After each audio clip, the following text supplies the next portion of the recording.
Hello friends, welcome to Telugu audio story. మీరు కనుక ఛానల్ని ఫస్ట్ టైం చూస్తున్నట్లయితే ఛానల్ సబ్స్క్రైబ్ చేయండి, లైక్ చేయండి. అలాగే ఈ స్టోరీపై మీ వాల్యుబుల్ ఒపీనియన్ని కమెంట్ రూపంలో తెలియజేయండి. ఇక కథలోకి వెళ్దామా?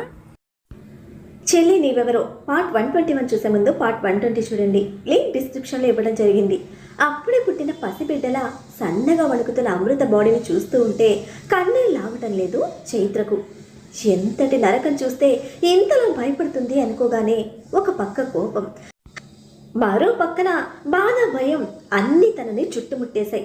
ఉదయ్ రూమ్కి వచ్చి డోర్ తట్టడంతో మంచి నిద్రలో ఉన్నట్టు కళ్ళు నిలుపుకుంటూ వచ్చి 2 నిమిషాలకు డోర్ ఓపెన్ చేశాడు. ఎదురుగా నేహను చూసి షాక్ అయిన ఉదయ్కి నిద్ర మత్తు ఎగిరిపోయింది.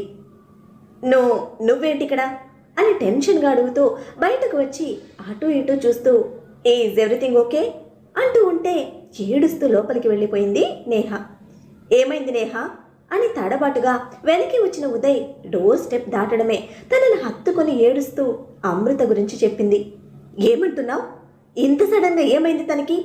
ఎవరైనా గదిలోకి వచ్చారా అని గాబరా పడుతున్న ఉదయ్తో చైత్ర బావ ఇద్దరూ అక్కడే ఉన్నారు, నో నీడ్ టు గో అని చెప్పడంతో భయపడి బాధపడుతున్న నేహను ఓదార్చుతూ ఆగిపోయాడు ఉదయ్. తనని ఎప్పుడూ అలా చూడలేదు అంది నేహ హృదయ విదారకంగా ఉన్న అమృత పెయిన్ తలుచుకుంటూ, ఇంకా ఆగనే కన్నీళ్లతో. ఇది చాలా నార్మల్. ఫస్ట్ డే హాస్పిటల్లో తన కళ్ళు తెరిచినప్పుడు నేనే ఉన్నాను అక్కడ. నన్ను అస్సలు గుర్తుపట్టలేదు. మగాడు అన్న ఫీలింగ్ తన మైండ్కి రీచ్ అవ్వడం ఆలస్యం.